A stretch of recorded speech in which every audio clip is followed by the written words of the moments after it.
सैयद नहीं। Hello students, आप लोग समझ पा रहे हैं कि जो मैं नीति शास्त्र आज पढ़ाने जा रहे हैं, हमारा जो लेक्चर होगा नीति शास्त्र में और चाणक्य, इन दोनों की फिलोसफी में थोड़ा थोड़ा सा डिफरेंस है। चाणक्य की जो फिलोसफी है अर्थशास्त्र, उनकी जो बुक है अर्थशास्त्र, और उसके बाद में जो लिखी गई किताब है वो नीति शास्त्र, जिसको लिखा है कामिका ने। अब एक जो बुक मुझे मिली है, जो आपको मैंने मटेरियल कंटेंट की बुक में दिया है, ये बुक लगभग चाणक्य की फिलोसफी, चाणक्य की जो बुक है उसको भी और नीति शास्त्र दोनों को कवर करती है। ये दोनों के आइडिया, बुक की जो कंटेंट है, उनकी फिलोसफी, उनके आइडियाज हैं, उनको लगभग पूरा कवर करती है। बुक का नाम है Niti Shastra by Kamika, continuity and change from Kautilya's Arthashastra. Meaning क्या समझ में आया इसका?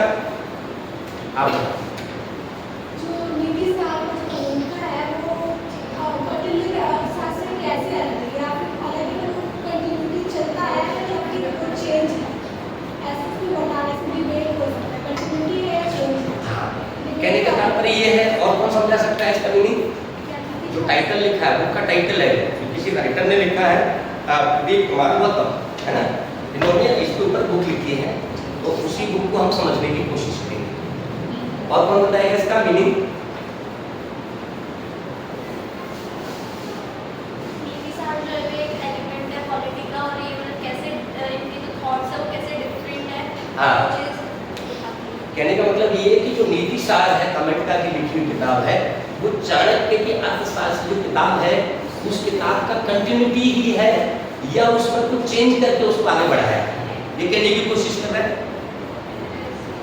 जो अर्थशास्त्र ऑलरेडी किताब है, उस किताब में कितना एडिट किया है, क्या उसमें चेंज किए हैं, या तो पूरा का पूरा कॉपी पेस्ट ही उसमें कर दिया है। कॉपी पेस्ट होता है ना, टोटली कॉपी पेस्ट कर दिया है। तो हमें ये चीज समझना है इसमें कि नीति शास्त्र में उसने कितना परसेंट कंटेंट को एडॉप्ट किया है और कितना उसमें जरूरत उसको बदला किया है। कल हमने पढ़ा था कि उसमें डिफरेंस क्या है, डिफरेंस को भी जानेंगे। आज हम पूरा का पूरा इसको समझेंगे कि इसमें क्या डिफरेंस है और इन्होंने किस तरीके से उसको कंटेंट आगे और है। हमारा चैप्टर 1 बैकग्राउंड, इंट्रोडक्शन में आप क्या समझेंगे, क्या जानने की कोशिश करेंगे इसमें कि कामिका में जो उन्होंने कंटेंट, जो मतलब जैसे कोई बुक होती है, बुक का क्या होता है, कंटेंट होता है, उसकी जो इंट्रोडक्शन होता है, मेन बॉडी होती है, और उसके जो सन वगैरह चैप्टर्स वगैरह होते हैं, तो उस हर चैप्टर में क्या क्या लिखा है। जैसे हमने नीति उसके चाणक्य में पढ़ा तो क्या था, उसके अलग अलग रूल्स वगैरह दिए हुए हैं ना, उसके बुक की जो कंटेंट बॉडी होती है। ऐसे ही इन दोनों के डिफरेंस को हम जानने की कोशिश करेंगे कि क्या क्या इसमें डिफरेंस है। जैसे इसको 3 जगह 5 इसके चैप्टर, इसका 7 चैप्टर इसमें बनाए गए हैं।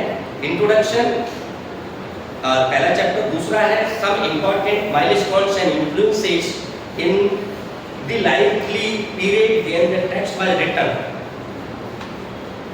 सम इम्पोर्टेंट माइलस्टोन्स, माइलस्टोन का मतलब कुछ ऐसे तथ्य, ऐसी चीजें उन्होंने जो इम्पोर्टेंट कंटेंट है उनका, उनको इस्तेमाल किया है। और when it was written by, कौन से जिस पीरियड में लिखा, तो उन किताबों को क्या किया इन्होंने इस्तेमाल किया है, या उस बुक की कंटेंट को यूज किया है। तो इसका मीनिंग क्या हो सकता है बताइए? Some important milestone and influences in the likely period when the text was written, ये मीनिंग बताना है।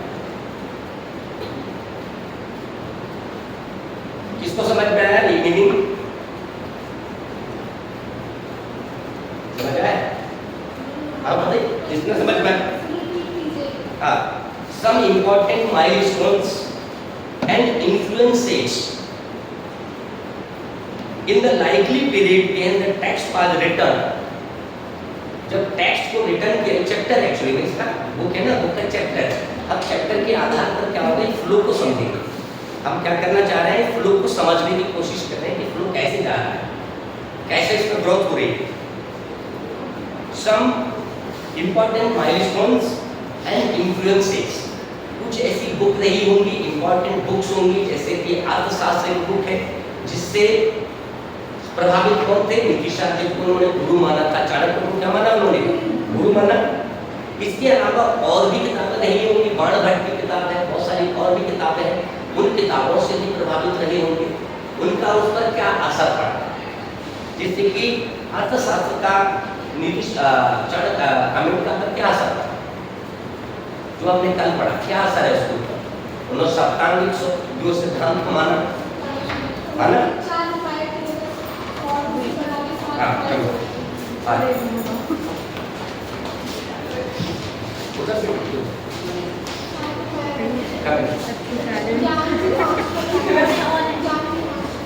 हाँ, कहाँ चले गए?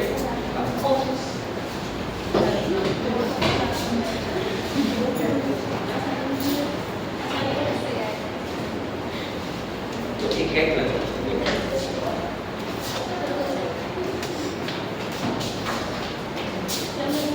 हाँ, आगे।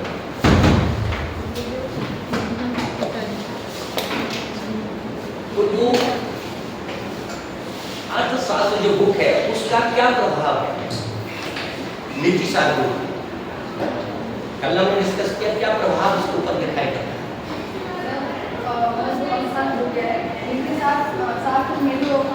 कॉमन ने जो चीज़ें ली है वो उसी से इंस्ट्रूमेंट होके ली है, तो थोड़े बहुत से चेंजेस किए हैं उन्होंने। जैसे अर्थशास्त्र में है कि अर्थशास्त्र में ये है कि वो धर्म से इंफ्लुएंस नहीं है, मतलब वो धर्म को एकदम अलग रखते हैं। और नीति शास्त्र है इसमें वो धर्म को लेके चलते हैं, मतलब ये माना जा सकता है कि वो थोड़े जो अंधविश्वास को मानते हैं वो लॉजिकल थिंकिंग नहीं करते हैं, कुछ भी चीज़ें को मतलब उन्होंने विदाउट फैक्ट्स के चीज़ें लिख दी हैं। तो इनमें ये डिफरेंस है, प्रभाव वही है कि वो उससे लिया गया है, बस कुछ चेंजेस कर रखे हैं। ठीक, इसका मतलब क्या साफ क्लियरली दिखाई दे रहा है? इन्फ्लुएंस माइलस्टोन्स हैं, दिए गए माइलस्टोन का मतलब तो बुक है जो उन्होंने जिनसे वो प्रभावित थे, उनका क्या प्रभाव है? अब प्रभाव को पढ़ेंगे कहीं ना कहीं अर्थशास्त्र का तो गहरा प्रभाव उसके ऊपर है, और लगभग मैक्सिमम हिस्सा उन्होंने इसको यूज किया है अपने इस ग्रंथ को लिखने में। उन्होंने चाणक्य की जो बुक है उसके ज़्यादा सर्ग, श्लोक, बहुत सारे कंटेंट को एडिट इसको पेश करते हैं, ठीक है। और अब दूसरा क्वेश्चन है कि जब अर्थशास्त्र जैसा किताब ऑलरेडी पहले से ही लिखा हुआ था, तो अब उसको एडिट करने की और चेंज करने की इसमें जरूरत है? ये क्वेश्चन अपने आप में होता है, समझ रहे? हाँ, ये क्वेश्चन सोचने वाला है। नॉर्मली देखो, चाणक्य ऑलरेडी उनका गुरु भी मानते हैं, क्या मानते हैं भाई? पहले इसका गुरु मानी, उन्होंने तो एक्सेप्ट भी कर लिया कि ये मेरे गुरु हैं। आपको गुरु को चेंज करने की क्या जरूरत पड़ गई? और आपने ऐसी हिम्मत कैसे किया? हाँ, लोग सोच हिम्मत का मतलब सेंस कि आपने गुरु को भी आप कहीं ना कहीं उसमें भी बदलाव करने की कोशिश कर रहे हैं, ऐसी क्या जरूरत उनको पड़ी? ये क्वेश्चन है डिवाइड में हमें डिजाइन करना, समझने की कोशिश करना है कि उन्होंने इस किताब की हिम्मत क्यों किया और क्या जरूरत है, ऐसी क्या जरूरत है? हाँ, अंदाजा लगाना है। सबके थॉट प्रोसेस अलग-अलग हो, अपने विचार आइडियोलॉजी सबकी अलग होती है, और अपने अपनी सोच विचारों से लोग इन्फ्लुएंस होते हैं, तो वो अपने विचार और उस टाइम सोसाइटी क्या स्थिति रहती है, उस टाइम चेंज हो सकता है। जरूरी नहीं है कि जो उस टाइम स्थिति रही है वो उनके टाइम पे भी रही हो, वो चेंज कर सकते हैं। और भी मैं शकील दे सकता हूँ, उनको दे सकते हैं। एक सेकंड, अगर उनको लगता है कि हाँ मैं इनसे बेस्ट कुछ कर सकता हूँ तो वो चेंज कर सकते हैं। चेंज करना, और वो भी किसको? अपने स्टेट क्राफ्ट को चेंज करने हैं। गवर्नमेंट चेंज हो जाएगी, उसकी जो आपके जो बुक है उससे क्या हो रहा है? गवर्नमेंट का स्ट्रक्चर चेंज हो रहा है, फाउंडेशन चेंज हो रही है। कहीं फाउंडेशन नहीं तो लगभग कुछ तो बदलाव उसमें आ रहा है। फाउंडेशन को चेंज उन्होंने भी नहीं किया, ब्रिटिश शासन ने भी क्या किया? फाउंडेशनल कोई भी चीज ऐसा बड़ी चीज को बदला दी। करने चाहिए तो उन्होंने किए। हाँ, तो इसके पीछे क्या कारण है? एक तो चाणक्य का जो टाइम पीरियड है वो लगभग बहुत पुराना है, सम्राट अशोक के टाइम का है, और इसका नीतीश शास्त्र का टाइम पीरियड कब का है? 7वीं शताब्दी। इन दोनों के बीच का डिफरेंस कितना है? लगभग 1000 साल का टाइम बीच का डिफरेंस है। तो उन्होंने ऐसा महसूस किया होगा, और तब तक क्या होगा? बहुत सारा हमारा पॉलिटिकल स्ट्रक्चर भी बदलाव आ गया। उसके बाद में कुषाण आए और बहुत सारे गुप्ता पीरियड आया। गुप्ता पीरियड के बाद में फिलोसॉफिकल काफ़ी बदलाव आया। तो समाज का स्ट्रक्चर भी काफी बदल चुका है। क्या हो गया था? पुष्यमित्र ने क्या किया? मौर्य वंश को खत्म कर दिया, समझ रहे? पुष्यमित्र के बाद में आइडियोलॉजी बदली, थॉट प्रोसेस बदला और समाज का संरचना और रीति रिवाज में भी काफी बदलाव आए होंगे कि नहीं आएंगे? और फिर उसके बाद में गुप्ता पीरियड को क्या माना जाता है? ब्राह्मणिकल जो आइडियाज है ना उसको प्रमोट करने वाला एक पीरियड माना जाता है। ये बात मानते हैं? हाँ, उसको स्वर्ण काल भी कहते हैं। स्वर्ण काल क्यों कहते हैं? कहीं ना कहीं उनकी आइडियाज को आर्किटेक्ट में और इसमें क्या होता बढ़ोतरी हुई थी, इसमें कोई बात नहीं। तो अब क्या हुआ? इसका प्रभाव देखिए, गुप्ता पीरियड का ऑलरेडी शासन चल चुका है, सतपाल और स्वर्ण युग चल रहा है हमारा टाइम पीरियड। तो इसको उन्होंने ऑब्जर्व किया, देखा, तो उसके हिसाब से हमारी सोसाइटी एक अलग प्रकार की बन चुकी थी, समझ रहे? तो चाणक्य के इतिहास को पढ़ा होगा और आज वर्तमान कंडीशन को देखा होगा नीतीश ने, अमेरिका ने, तो उसको दोनों के डिफरेंस को समझने की कोशिश किया। तो उसने सोचा होगा कि क्यों ना आज की जो वर्तमान सोसाइटी है इसको एक रूल के अकॉर्डिंगली कोड ऑफ कंडक्ट के रूप में बांध दिया जाए। इट मीन्स अब पुराना जो चाणक्य का अर्थशास्त्र है लगभग इसमें एडिट करने की जरूरत है। ये उसने आवश्यकता समझी, तभी तो लिखा है। क्यों लिखा है? एक कारण है ना। तो आपको कुछ आइडिया पता चल गया होगा कि ये क्या जरूरत पड़ी। क्वेश्चन मैंने यहाँ पर लिखा था, एक बुक है, उस बुक में हाँ, ये बुक का जो आपने कंटेंट मैंने दिया था पढ़ने के लिए, स्क्रीनशॉट आपने पढ़ा किसी ने? हाँ, इसमें चैप्टर है सम इम्पोर्टेंट माइलस्टोन्स, चैप्टर का नाम है Nitisara by Kamanda continuity and the change from the Kautilya's Arthashastra. तो ये बुक पूरा जो टाइटल है वो सब कुछ एक्सप्लेन कर रहा है। टाइटल क्या कर रहा है आपको? इस बुक के अंदर क्या है, ये क्या कहना चाहती है बुक आपको, ये पूरा का पूरा हम इस पे चर्चा करेंगे। पहले आपके माइंड में पूरा एक क्लैरिटी आ जाएगी कि भाई दोनों में डिफरेंस क्या है और क्या है। ठीक है, आज हमारा लेक्चर इसी पे चलेगा। दूसरा जो चैप्टर में अभी जो पढ़ा रहा था, some important milestones and influences in the likely period when the text was written, दूसरा चैप्टर है। अब तीसरा चैप्टर पढ़ेंगे कंटिन्यूटी एंड चेंजेस। तीसरा जो चैप्टर है, जैसे कंटेंट होता है ना, बुक होती है उसके बीच में कंटेंट होता है, हम चैप्टर भी डिस्कस कर रहे हैं, पर अंदर मेन बॉडी में जाएंगे पर उसको और गहराई से समझने की कोशिश करेंगे। कंटिन्यूटीज एंड चेंजेस, इस चैप्टर के अंदर क्या हो सकता है, क्या कहना चाहता है? कंटिन्यूटी एंड चेंजेस उस टाइम का बदलाव है, कैसे वो शासक है वो राज्य रहा, उस टाइम में कौन से राजा थे, टाइटल को पकड़ना है।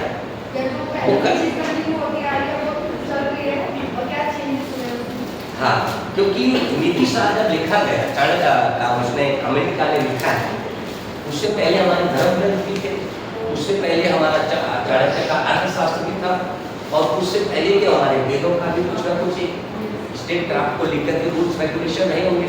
धर्म का भी धर्म का भी काफी बड़ा रोल होता है सोसाइटी में डिजाइन करने में, होता ही नहीं होता है? धर्म का भी बड़ा रोल होता है, और ये एक तरह का राजनीति की तरह ही काम करता है, डिजाइन माइंड को डिजाइन करने की कोशिश करता है, तो इनका भी बड़ा रोल रहा है। तो कहने का मतलब ये कि उन्होंने वेदों का, चाणक्य का अर्थशास्त्र का, और उसके बाद में और भी राइटर हुए हैं, बाणभट्ट हुए हैं, और भी दूसरे जो राइटरों के नाम जो है यहाँ पर दिए हैं, जैसे कि इसमें कहा गया है कि वो, मैं आपको थोड़ा सा रचना काल के बारे में बता दूंगा ताकि आपके माइंड में क्लैरिटी आएगी कि एक्चुअली में कौन कौन से लोगों से प्रभावित हैं और क्या है। इसके रचना काल के विषय में कोई प्रमाण उपलब्ध नहीं है। ब्रिटन इसके मतानुसार किसी कश्मीरी कवि ने इसकी रचना ईस्वी 7वीं शताब्दी के आसपास में की थी। डॉक्टर राजेंद्र मित्र का अनुमान है कि ईसा के जन्म काल के लगभग बाली द्वीप जाने वाले आर्य ने इसे ले गए, जहाँ इसका कवि भाषा में अनुवाद हुआ, जहाँ इसका कवि भाषा में अनुवाद हुआ। बाद में ये ग्रंथ जावा द्वीप में भी पहुंचाया। 6वीं शताब्दी के कवि दंडी ने अपने 10 कुमार चरित्र के प्रथम उच्चार के अंत में कामंडकी का उल्लेख किया है। प्रॉपर्ली ध्यान से सुन रहे हो ना? क्योंकि मैं इसके बाद में कुछ अलग कहानी की तरफ ले जाऊंगा, इसके आपके माइंड में डिजाइन बनेगा। इसके कार्यकर्ता कामांधिक या कामांगत काम और कहाँ हुए, इसका भी कोई पक्का प्रमाण नहीं मिलता है। इसका कोई हमारे हिस्टोरिकल फैक्ट नहीं मिलता है कि कामांधर कहाँ पैदा हुए, कोई हमारे पास प्रमाण नहीं है इस जगह पर, उसका सबूत हमारे पास नहीं है। इतना आवश्यक ज्ञान होता है कि ईसा की 7वीं शताब्दी के प्रसिद्ध नाटककार भावभूति, प्रसिद्ध नाटककार भावभूति से पूर्व इस ग्रंथ का रचना हुआ था। भावभूति का मतलब जन्म पहले हुआ और उन्होंने एक किताब लिखी थी, उस किताब से कहने के ये लोग कौन कामिल की प्रभावित था, ये पता चलता है। क्योंकि भावभूति ने अपने नाटक मालती माधव में नीति प्रयोगनी गुणा एक परिव्रजका का कामिंदी नाम दिया है। अच्छा नहीं, ये बात का लिखा हुआ है, इसने क्या किया, उसने कामिंदी का नाम दिया है, उसका नाम इस्तेमाल किया है उसने, अब उसे ग्रंथ संभवतः नीतिसार करता कामंदर नाम के रूढ़ हो गया तथा नीतिसार निष्णात व्यक्ति के लिए उपयुक्त होने लगा। कामंदर की प्राचीन तक और प्रमाण भी दृष्टिगोचर होता है। कामंदर की नीतिसार की मुख्यतः 5 टीकाएं उपलब्ध होती हैं। उपाध्यक्ष निर्मित 5 टीकाएं उसको नाम दिया गया, तो पढ़ेंगे उसको मिल जाएगा। तो कहने का तात्पर्य उसके इतिहास के बारे में हमें कोई जानकारी नहीं मिलती है, और एक भावभूति करके मालवती जो था उसके ग्रंथ से कहीं ना कहीं प्रभावित थे। तो इससे क्या पता चलेगा, देखो हमारा चैप्टर का नाम क्या है, कंटिन्यूटी एंड चेंजेस। पुराने ग्रंथों से कितना प्रभावित थे और किस पीरियड की आसपास की बात चलती है, इसके बारे में हम उसकी लोकेशन को जानने की कोशिश कर रहे हैं, उसके टाइम पीरियड को जानने की कोशिश कर रहे हैं।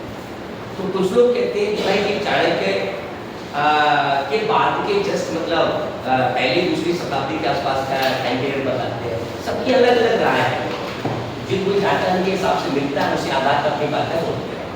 तो लगभग फाइनली ये डिसाइड किया कि 7वीं के आसपास का माना है, ठीक है। अब ये टॉपिक के अनुसार हमको क्या समझ में आएगा, कंटिन्यूटीज एंड चेंजेस।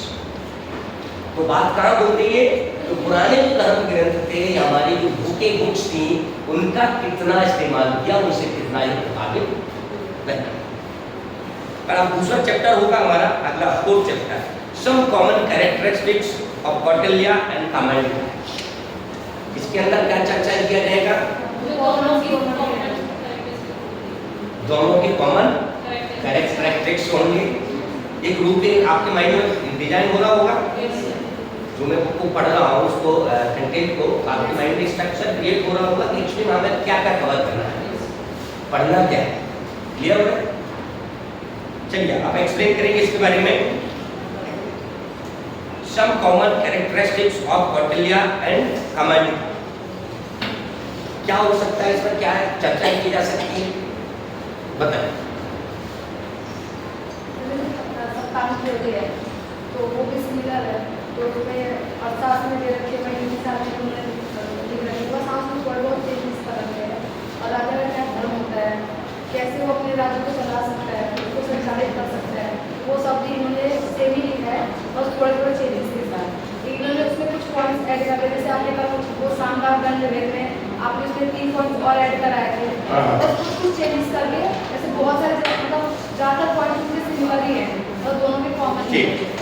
ये मतलब समझ में आया ना कि इसमें कुछ समानताएं भी हैं और कॉमन चीजों को हम पढ़ेंगे इसके अंदर। दूसरा अगला चैप्टर इसका है different characteristics of Kautilya and Kamanda. इन दोनों में डिफरेंस के बारे में पूरा चैप्टर उसी से रिलेटेड है।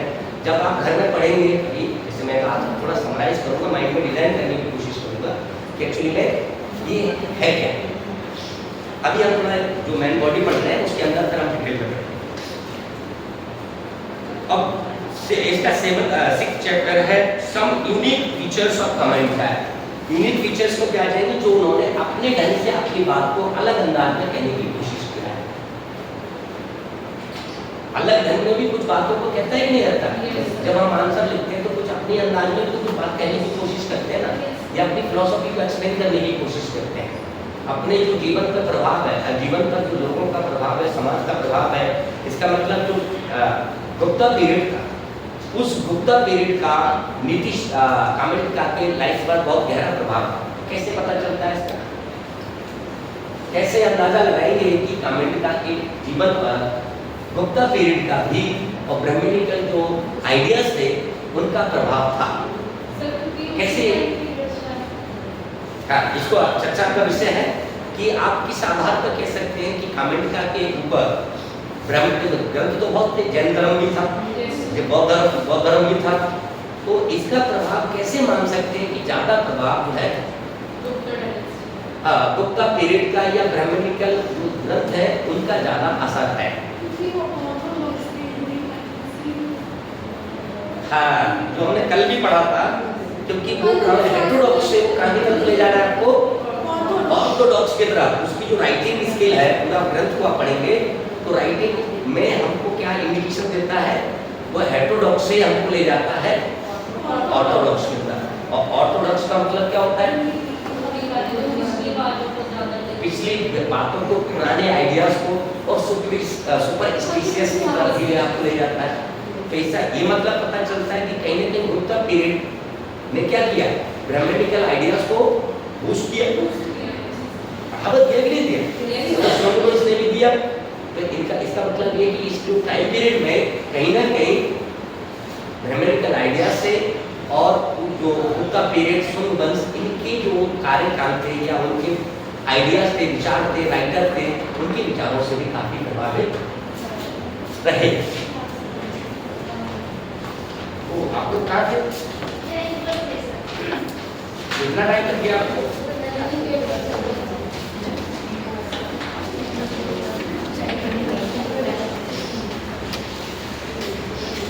फिर दूसरा अगला चैप्टर है इसका 7 contemporary relevance and conclusion. 7 chapter क्या है? Contemporary relevance and conclusion. मतलब सर आज के टाइम में इन सब चीजें कैसे रिलेवेंट है, आज के टाइम और उस टाइम में ये तरह का कोई सिमिलरिटी भी देखी। हाँ, तो ये वाला टॉपिक पर हम चर्चा ज़्यादा करेंगे आज, क्योंकि हमें ये है कि भाई इन्होंने 700 ईस्वी के आसपास में लिखा, उस पुरानी बात को आप हमें इस प्रेजेंट डे में क्यों पढ़ा है, क्या जरूरत है, हमारे स्टूडेंट्स को क्यों पढ़ाया जा रहा है, ऐसी क्या इसकी योग्यता है, ये मतलब है ना इसका। आज हम क्यों पढ़े चाणक्य को, हम 2000 साल पुरानी चीज़ों को आज हम क्यों पढ़ रहे हैं? क्योंकि उसमें कुछ ऐसी बातें हैं जो आज के जीवन को भी महत्वपूर्ण है। और नीति सार में भी कुछ ऐसी बातें लिखी हैं, भले कुछ अंधविश्वास की तरफ बातें करता है ना, लेकिन इसका मतलब ये नहीं है कि उसके ग्रंथ में कुछ ऐसी चीज नहीं है जो आज भी वर्तमान में हमारे लिए काम नहीं है ना। तो कुछ ऐसी चीज उन्होंने दिया है। और दूसरा दूसरा डिफरेंस मैं आपको बताता हूँ। चाणक्य जो था वो लगभग कहता था कि युद्ध के लिए वो तैयार रहता था, युद्ध के लिए तैयार रहता था और स्ट्रैटेजी बनाते रहता था। माइंड में उसके माइंड में राजा आदेश देता था वो कि आपको अगर लगता है आप पावरफुल हो गए, पैसे आ गए आपके पास, आप पूरा फाइट कर सकते हैं, तो आप दूसरे लोगों पर अटैक भी कर सकते हैं। वो अटैक करने का ऑर्डर भी देता है। कौन देता है? अटैक करने का ऑर्डर। अगर आपको लगता है कि आप अटैक अच्छे से कर सकते हैं और सामने वाले साम्राज्य को अपने अंडर में मिला सकते हैं, लेकिन अमेरिका क्या कहता है? नहीं, वो कहता है कि वार टू पीस मतलब युद्ध से थोड़ा शांति की तरफ जाइए। और वो कहता है पीस टू वार। कौन कहता है? चाणक्य। तो इन दोनों में जो टर्म से ही क्लियर समझ में आ पा रहा है कि दोनों क्लैरिटी आ रही है ना। माइंड का अंदाज का पता चल रहा है आपको, दोनों के थॉट में कहीं ना कहीं डिफरेंस है, दोनों की कैरेक्टरिस्टिक्स में डिफरेंट है, डिफरेंट पता चल रहा है। चलिए अब आगे हम थोड़ा इसको और डिटेल में पढ़ेंगे, समझेंगे टॉपिक वाइज। मैं टाइटल पढ़ूंगा और उसकी व्याख्या करता जाऊंगा। क्या करूंगा? व्याख्या करूंगा। मैं अपने टर्म्स में उसको एक्सप्लेन करता जाऊंगा और आपको सबका आइडिया पता चल जाएगा। पूरी बुक को ही आपको खबर हो जाएगी, क्योंकि हमें जल्दी से उसको समझना है। इंट्रोडक्शन के अंदर motivation of writing and compiling the Arthashastra by Kautilya, motivation of writing and compiling the Arthashastra by Kautilya. Kautilya ने जो अर्थशास्त्र लिखा वो कैसे लिखा था, ये तो मैंने पहले भी पढ़ाया था आपको।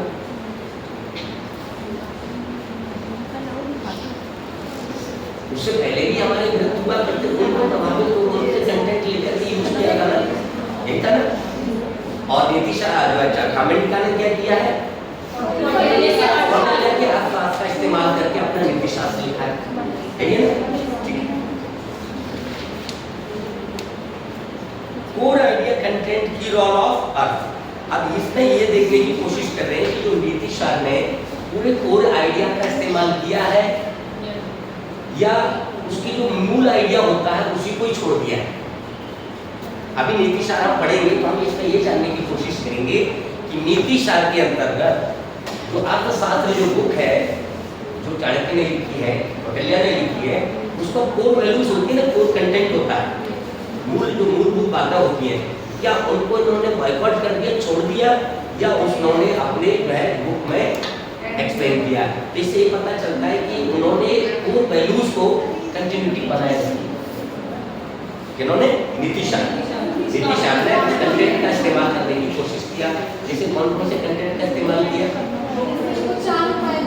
चार उपाय को एडिट करना बोलेंगे ना, उसको मूल तो ले लिया ना, उसको जो 7 एलिमेंट्स वगैरह वाला जो था ना वो ले लिया, और उन्होंने 4 उपाय को भी ले लिया, उसमें 3 उपाय और ऐड कर दिया, तो इनहांस कर दिया ना, उसको आगे बढ़ा दिया। यानी कोर वैल्यूज को ले लिया। मंडल सिद्धांत जो था, मंडला सिद्धांत हमारा जो उसको भी पूरा एक्सेप्ट कर लिया, उसमें पूरा एडिट करने की कोशिश किया है उसमें, ठीक है। फिर कोर कंटेंट को उन्होंने उसमें ले लिया है, ठीक है।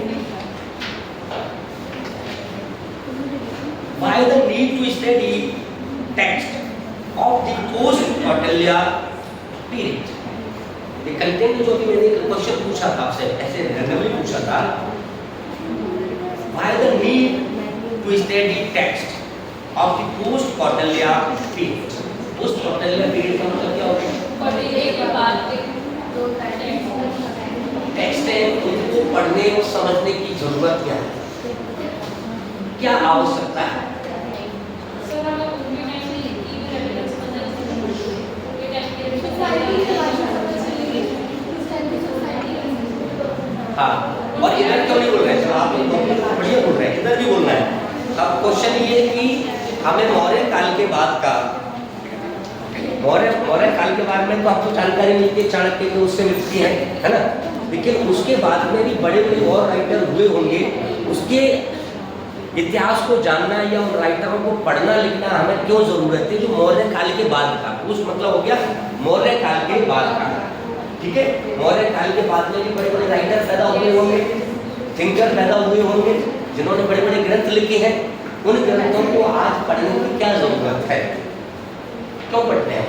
ताकि उस टाइम के हम समाज के बारे में जान सके, जानकारी मिल सके, और वो जो उस टाइम का समाज है वो उस टाइम के समाज से कितना अलग था, ये कितना सिमिलर है, ये सब जो पता सर उस टाइम भी अच्छे खासे बोलिए बोलिए, बहुत अच्छा बोला, सीखा है नहीं, बोलिए। उस टाइम में मतलब जो इतिहास में गलतियां कर चुके हैं हम उससे मतलब उसको सुधार सके। हाँ, गलतियां भी सुधार सकते हैं, उस टाइम पीरियड के समाज को भी जान सके, और बुक्स के माध्यम से हमें सब कुछ मिलता है। सर अगर उस टाइम की कुछ बातें हमें अच्छी लगी तो हम आज की एक्टिविटी पर लागू कर सकते हैं हमारे डेली लाइफ में। हाँ, डेली लाइफ में लाइफ में जैसे कि आज चाणक्य की हम आइडिया का आज भी इस्तेमाल करते हैं, हमारे फॉरेन पॉलिसी में उसके आइडिया का आज भी इस्तेमाल होता है, पब्लिक एडमिनिस्ट्रेशन में भी इस्तेमाल होता है, प्रशासन को चलाने में भी उनके आइडियाज का आज भी इस्तेमाल होता है।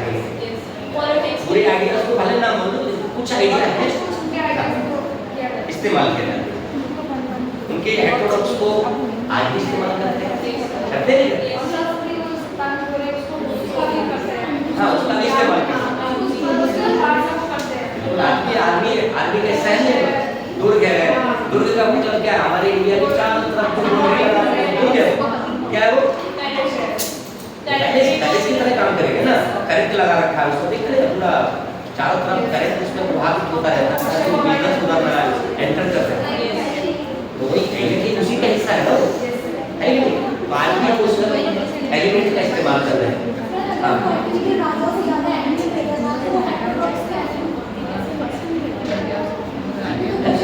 हाँ, ये क्वेश्चन देखो, इसने भी अच्छा क्वेश्चन किया। आपका क्वेश्चन क्या है भाई?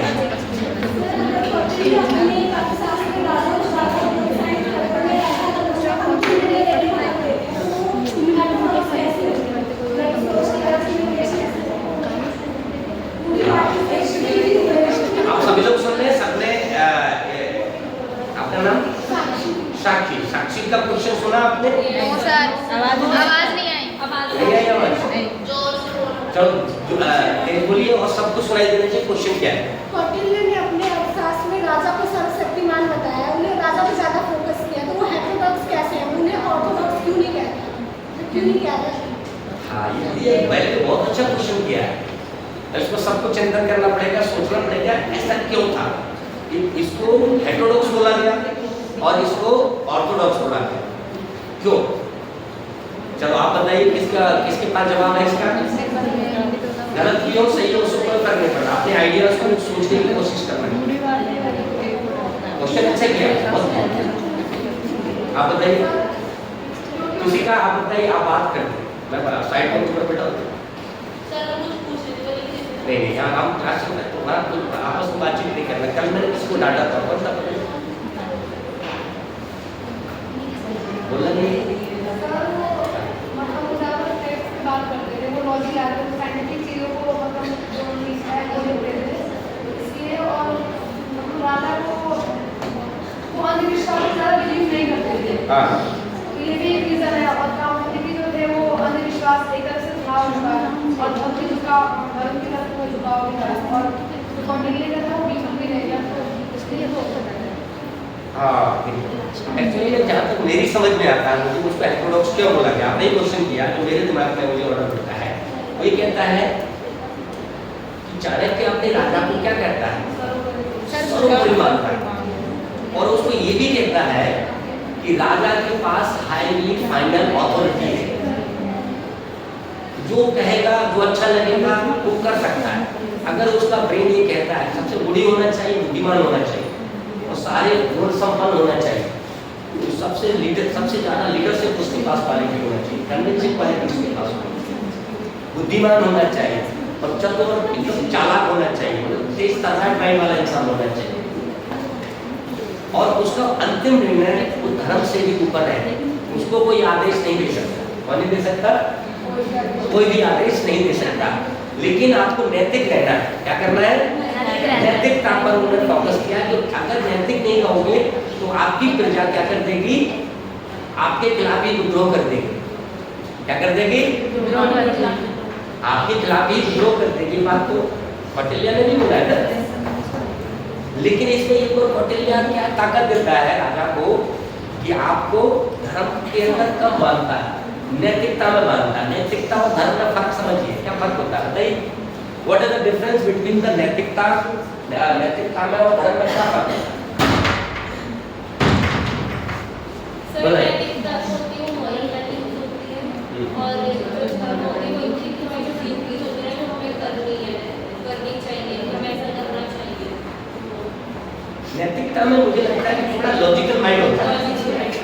नैतिकता के अंदर क्या होता है? थोड़ा लॉजिकल माइंड का इस्तेमाल किया हो, कंपैरिजन भले ज़्यादा नहीं किया जाए लेकिन थोड़ा बहुत। और धर्म में क्या होता है? कुछ भी बोल दिया उन्होंने तो माननी पड़ेगी आपको। और ये क्या करता है नीतिशार? धर्म के बंधन में ज़्यादा बांधने की कोशिश करता है, धर्म की वैल्यूज को ज़्यादा प्रभावी बनाने की कोशिश करता है। समझ रहे? वो नैतिकता पर बल देता है।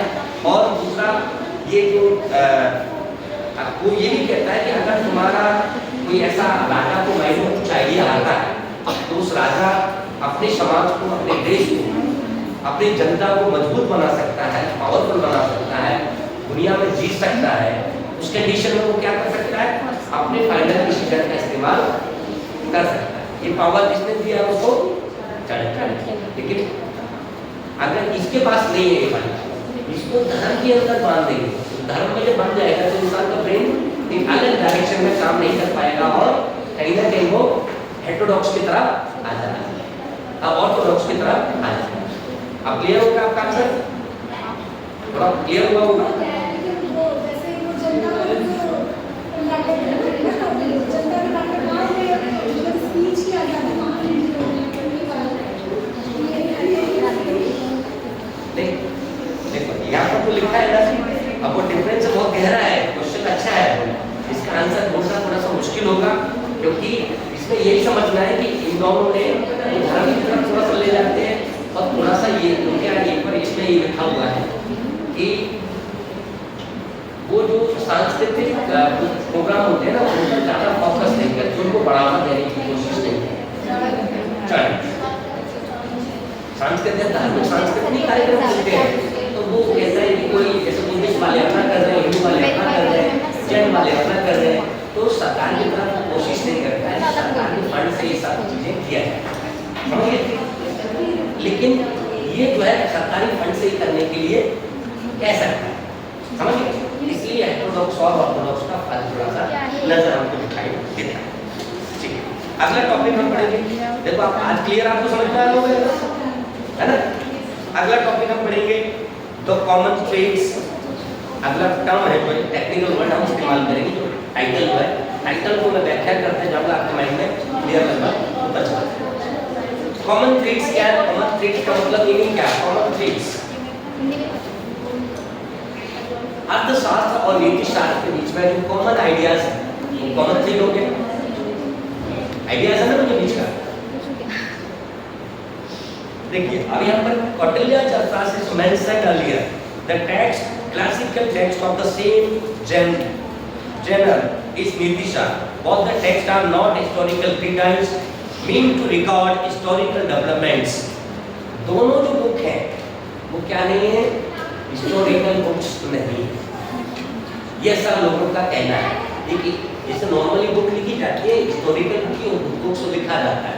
हिस्टोरिकल बुक लिखने का एक अंदाज अलग होता है, आपको पुरानी चीज़ों के बारे में कोटेशन देना पड़ेगा कि ये मैंने कहाँ से लिया, ये आइडिया कहाँ से लिया, कौन सी बुक से लिया, है ना?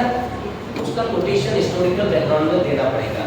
तो ऐसा लगता है कि दोनों ही बुक हिस्टोरिकल चीज़ों को थोड़ा सा कम रिप्रेजेंट कर रहा है।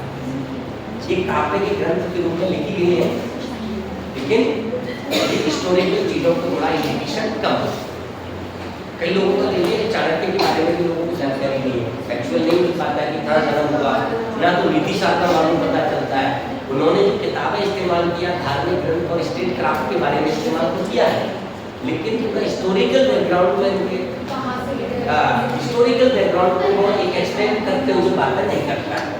तो इसलिए इस बुक को क्या बोला गया? दोनों बुकों को हिस्टोरिकल बुक्स के रूप में थोड़ा कम यूज किया है, समझ ये हिस्टोरिकल नहीं है। In fact each work is theoretical और normative text, not a descriptive text. Normative और डिस्क्रिप्टिव क्या होता है?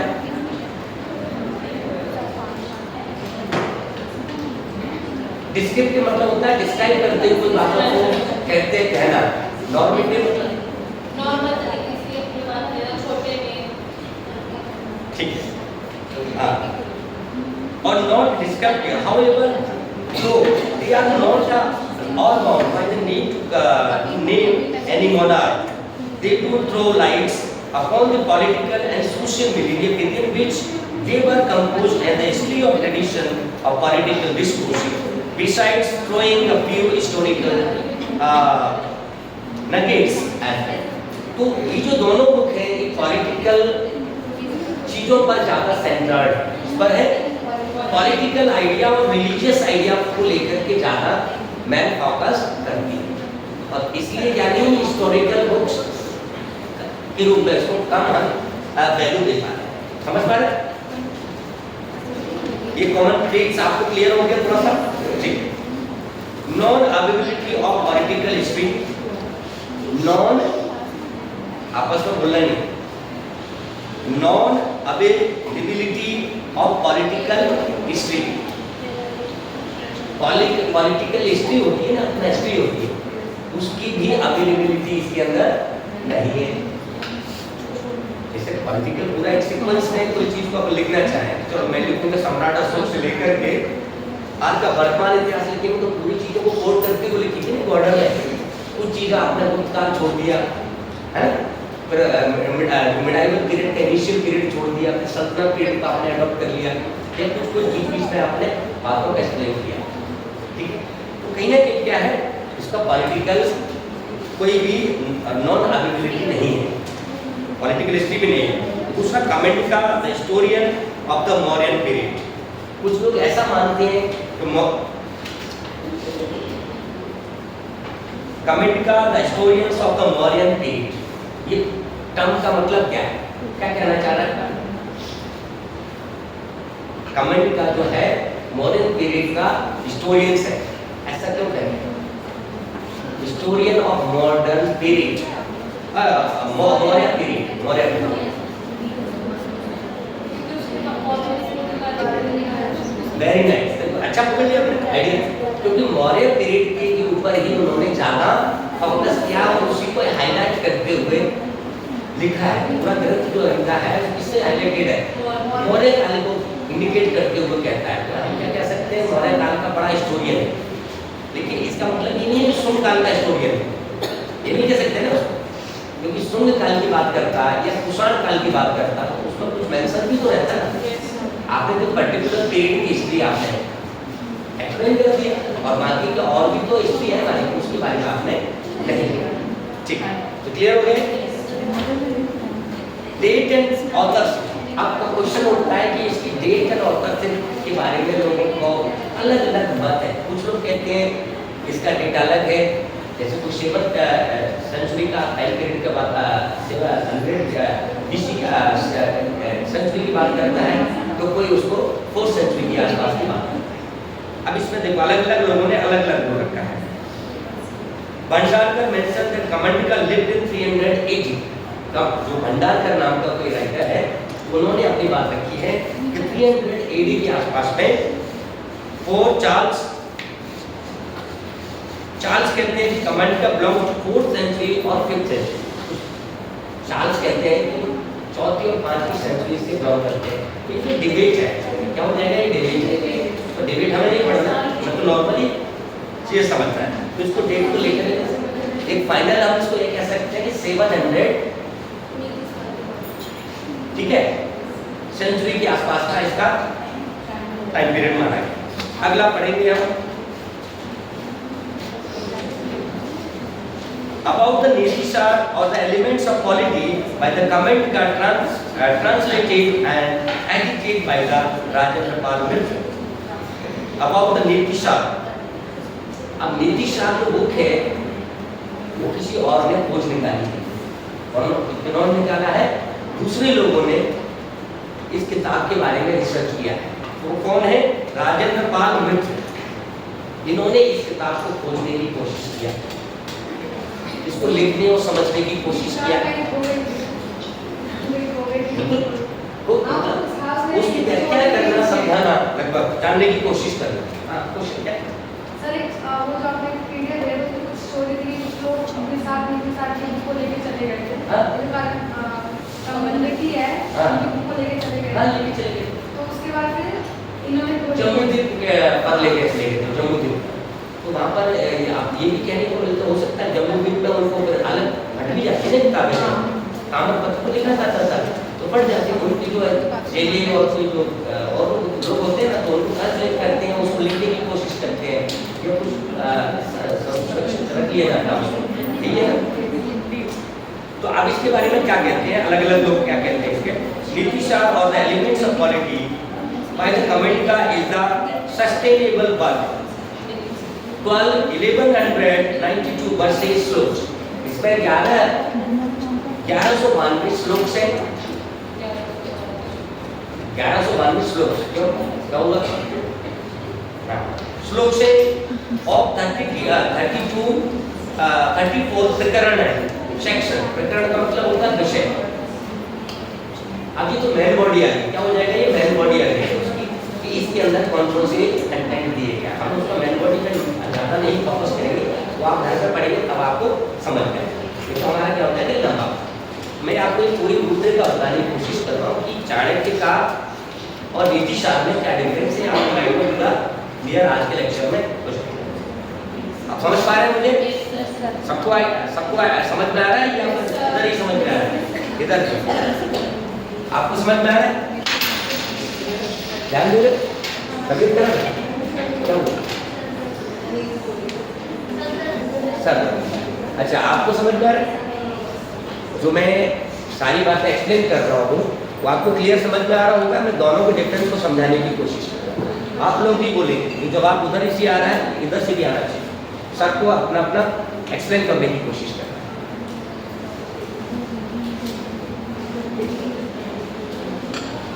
और इसके अंदर 20 चैप्टर है।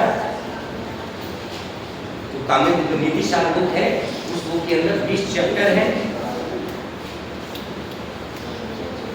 थोड़ा थोड़ा सा बता रहा हूँ आपको।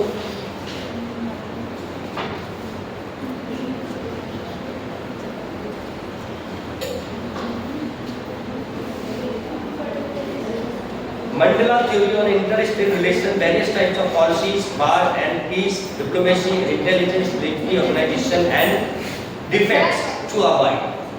तो ये जो already Saptanga theory, 7 elements, Mandala theory already हमने पहले डिस्कस किया हुआ है।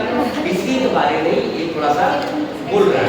ठीक है, तो ये क्लियर हो गया आपका। अब आगे बढ़ेंगे। सर 5 मिनट का ब्रेक ले लो। अच्छा, थक गए आप? चलिए, सभी लोग ले लेना चाहते हैं। मैं बहुत अपना एनर्जी के साथ आप पढ़ाने की कोशिश कर रहा हूँ। चलिए, आप कोच करेंगे।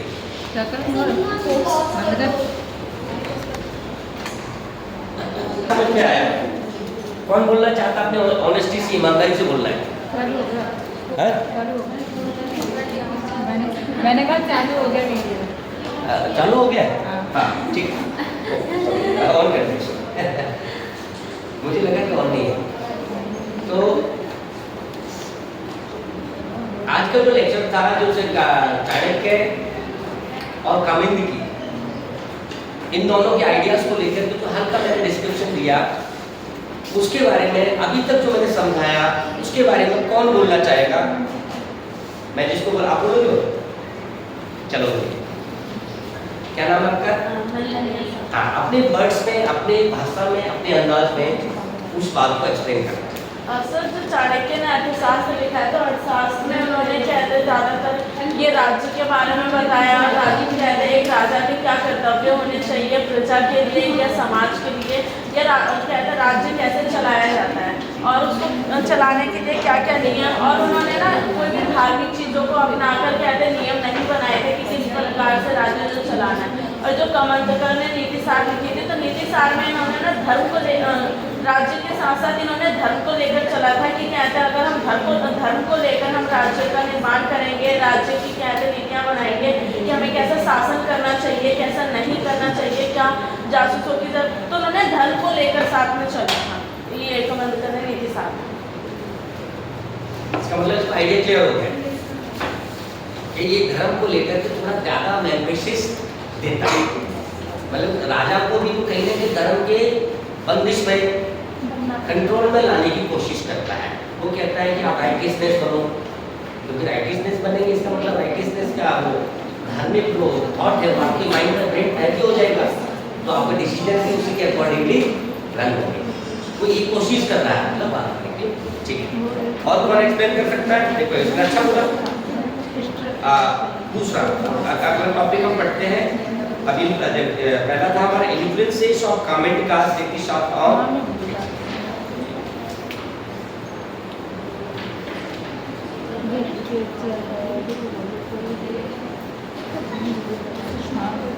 इन्फ्लुएंसेस ऑफ कमेंट का नीति शास्त्र ऑन हितोपदेश। हितोपदेश नाम सुना है वर्ड आपने? हाँ, राज्य के हितों के लिए जो उपदेश दिए जाते हैं कि क्या क्या कार्य होने चाहिए, क्या नहीं होना चाहिए। एक वर्ड लिखा हुआ है, इन्फ्लुएंस ऑफ कमेंट का नीति शास्त्र ऑन हितोपदेश। हितोपदेश पर उनका क्या प्रभाव है? हितोपदेश के ऊपर उनका क्या प्रभाव है? आप बोल रहे, आपको जानकारी है, लग रहा पढ़ाया गया। नहीं सर, बस इतना ही पता था कि हितोपदेश नहीं पता। अच्छा, Kautilya Arthashastra is to Panchatantra and Nitishastra and Panchatantra are to Hitopadesha. Panchatantra आपने सुना होगा नाटक, पढ़ा होगा उसको पंचतंत्र के बारे में। पंचतंत्र लगभग समाज की संरचना कुछ ज्ञान देता है, आइडिया देता है हमसे, है ना। In this introduction to the translation of नारायणाच Hitopadesha, Narayan ने क्या किया है? हितोपदेश को ट्रांसलेट किया है। हितोपदेश एक बुक होती है, उस बुक को उन्होंने ट्रांसलेट किया है। तो ये डीपली और हम अंदर नहीं करना है।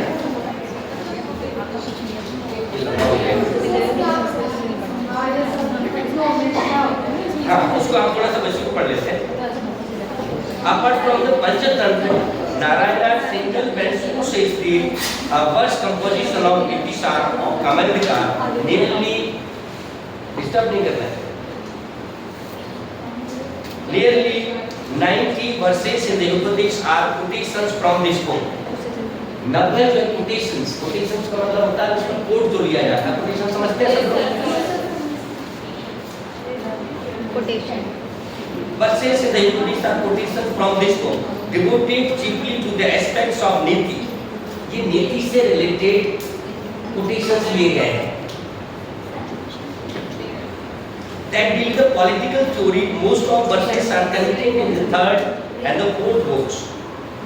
They discuss the objects of diplomacy, war and peace. Good examples are verses describing 16 types of peace treaties which are taken from नीतिशार। मतलब हितोपदेश बुक है, एक बुक तो नीतिशार लिखा है, बाद उसके बाद में लिखी गई बुक है हितोपदेश। हाँ, नीतिशार ये किसने लिखा ये नहीं पता, आखिरकार नोट्स है, इसका राइटर का मुझे नाम नहीं लिखना है। मतलब उसके बाद में लिखी गई हितोपदेश के बारे में, उस पर उसका क्या असर है, नीतिशार का उसके ऊपर क्या असर पड़ा, जैसे कि अर्थशास्त्र का, समझ? तो ये तो हमारे संबंधित नहीं है इसमें। सर इसमें ये हमारे सिलेबस में है ही नहीं, प्लीज वो हितोपदेश नहीं है, वो इसके तो हमारे सिलेबस में नहीं है। वो तो हम पढ़ रहे हैं ना, बुक को एक्चुअली बुक को रीड कर रहे हैं, समझने की कोशिश कर रहे हैं। तो जब आ गया ना आप क्या कर रहे हो, बोलना पड़ रहा है तो नहीं है। एक्चुअली हमारा मेन टॉपिक है परसेप्शन ऑफ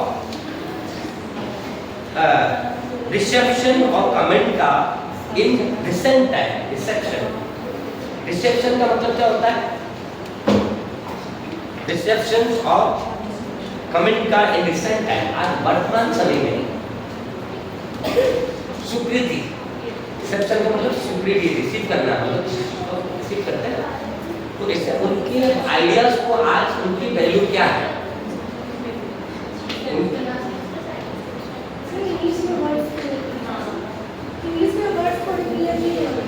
नहीं हो रहे?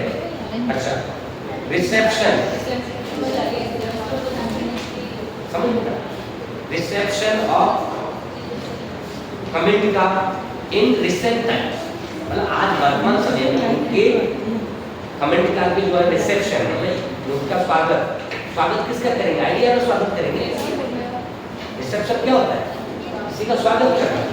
तो यहाँ पर कमेंट का तो है नहीं, हमें स्वागत किसका करना पड़ेगा? तो आइडियाज का नहीं ना, उनके आइडियाज का हमें स्वागत करना है।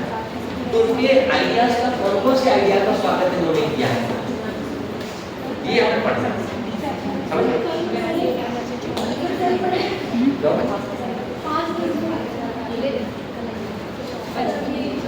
ऐसा क्यों करते हो? 10 मिनट मैंने पढ़ाया नहीं, मैंने तो नहीं पढ़ाया। तो यहाँ पर सारे लोग इकट्ठा हो गए।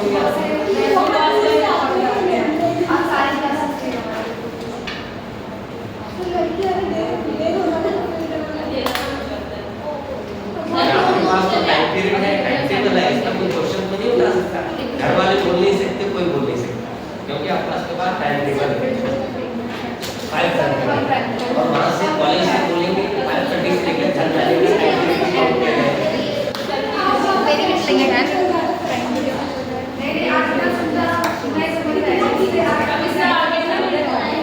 समझ में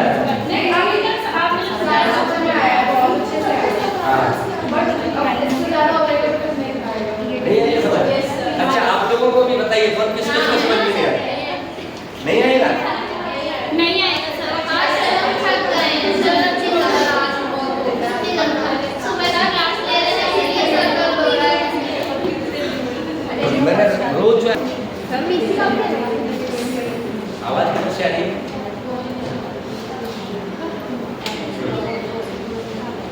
बोल सर बोल रहे हैं आप उसको कुछ आवाज क्या जरूरत है आपका आपस में बात करने की? नहीं बात करेंगे तो मैं नोट कर दूंगा। नहीं बात नहीं करना, इससे मैं डिस्टर्ब होता हूँ, मेरा माइंड में कुछ आइडिया आता है, कुछ सोचता हूँ, मैं उसको नहीं कर पाता।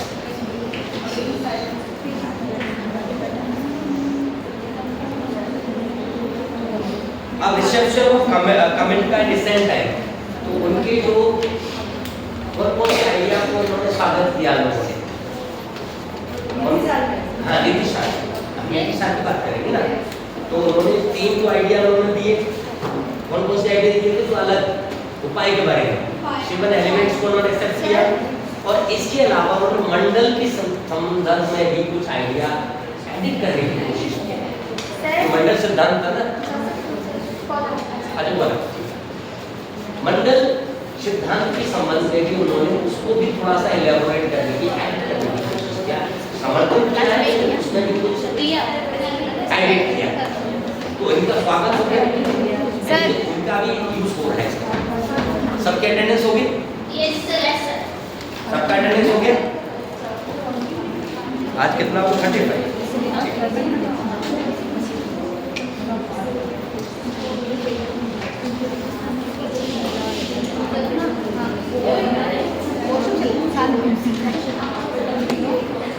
तो मंडल सिद्धांत में भी उन्होंने एडिट किया है, कुछ आइडिया उन्होंने नहीं जोड़े हैं, तो उनका क्या हो जाएगा? वेलकम हो जाएगा। क्या हो जाएगा? वेलकम। तो ये पहचान करना है कि कौन कौन सी चीजों का क्या क्या एडिट करना होगी। अगला पढ़ते हैं।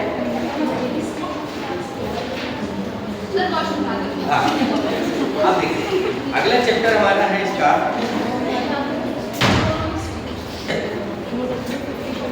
Table of the contents. इसके अंदर कितना बुक है हमारी? Table of the contents, first book, second book, third book, हमारी कितनी बुक्स है? 20, मतलब उसमें चैप्टर्स है। ये चैप्टर्स है 20 चैप्टर्स इसके अंदर बताए गए हैं। अब हर एक चैप्टर में अलग-अलग चैप्टर में अलग-अलग तरीके से व्याख्यान करेंगे, वो तो आप घर में पढ़ेंगे तो घर में भी आप समझ सकते हैं। मैं तो यहाँ पर क्या करने की कोशिश कर रहा हूँ, आपके माइंड में विजुअलाइज करने की कोशिश।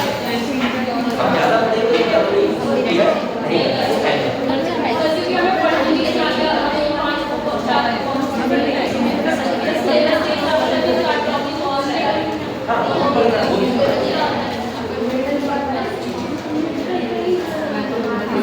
अब देखिए इसका जो मैं कंटेंट को पढ़ता हूँ, सुनिए इंपॉर्टेंट चीजें पढ़ने जाना, सबको ध्यान देना पड़ता है।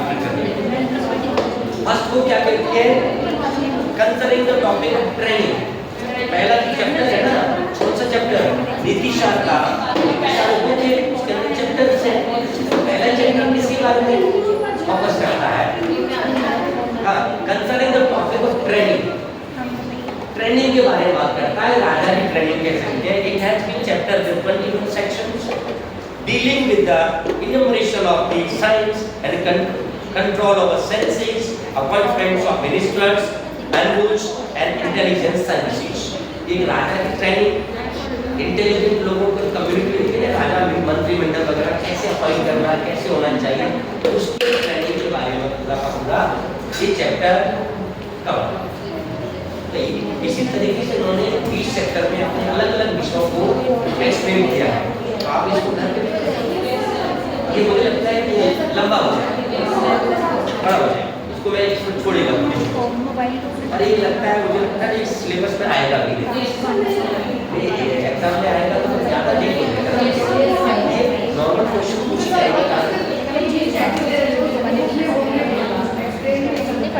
देखिए इसको कौन पढ़ेगा, इतना ज़्यादा गहरा होगा ऊपर की आइडिया दोनों डिफरेंस क्या है, उससे वो क्यों डिफरेंट है, ये चीज़ें ज़्यादा।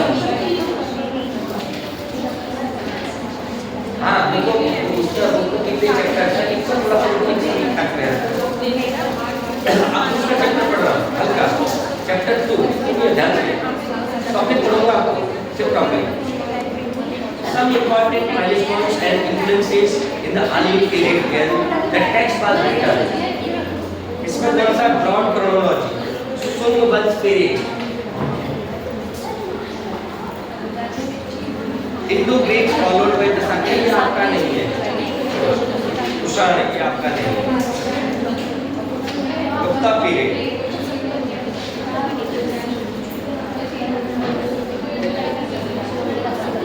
हाँ, इसमें से कितना कह सकते हैं, जैसे ये वर्ड है ना, अरे आवाज नहीं कर रहा है आप, बीच में क्यों बोल रहे हैं आप? सो रहा है ना आपका, आवाज आ रही है आपके से। तो सब important milestones and influences in the likely periods where the text was written. तो ऐसा जो टाइम पीरियड जो आया है, सुंग वंश का पीरियड आया है, गुप्ता टाइम का पीरियड आया है, इन दोनों पीरियड, 3-4 पीरियड और भी नहीं होंगे मौर्य काल के बाद में जो भी पीरियड आए हैं, मौर्य काल के पीरियड से तो प्रभावित थे। तो गुप्ता पीरियड का भी उसका प्रभाव है। तो कुछ ने बाण भट्ट ने किताबें लिखी थी और कुछ लोगों ने और ने किताबें लिखी, उनकी किताबों को भी उन्होंने रेफरेंस के रूप में दिया है, तो उनका प्रभाव भी इस पर दिखाई है। ठीक है, तो माइलस्टोन ग्रुप में आ गया, ठीक है। अच्छा, आपको क्या ज्यादा लगता है? क्या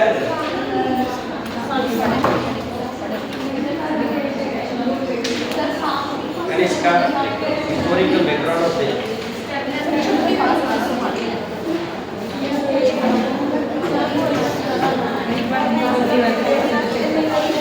तो अगले क्लास में चलो, ठीक है? अभी टाइम कितना हुआ? ये आप लोग ऐसे इतने छोटे छोटे ना, सब लोग क्लास में बड़े हैं, सब समझते हैं, इतना स्कूलिंग वाला मेंटली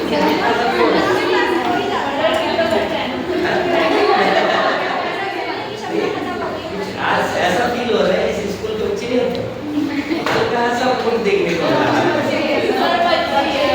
नहीं, हमारे तो बड़े हो गए हम लोग, आइडिया सब कुछ बड़ा है, जाना होता है, लेकिन क्लास का टाइम पीरियड आपको लेना ही चाहिए, लेकिन आप नहीं ले रहे। तो अगला चैप्टर हमारा क्या प्लान है? अगला क्या प्लानिंग है अगली क्लास के लिए? ताज करेंगे जो आप पढ़ते हैं, ठीक है?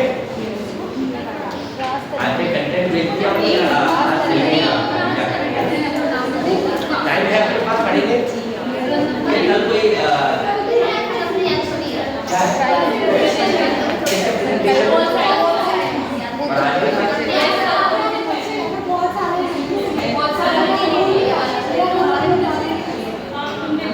प्रेजेंटेशन एक ही बच्चे को देते हैं।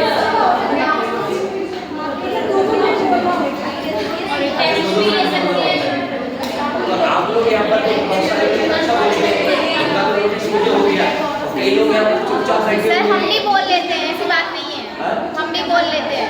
अच्छा, बोल लेते हैं? हाँ। ये बिना कॉन्फिडेंस वाली बात, सही बात है, बोल लेते हैं। चलिए ठीक, मैं समझ रहा हूँ। तो अगला चैप्टर हम उसको पढ़ेंगे। अगला जो मेरा असाइनमेंट होगा वो आप वेट करके होगा।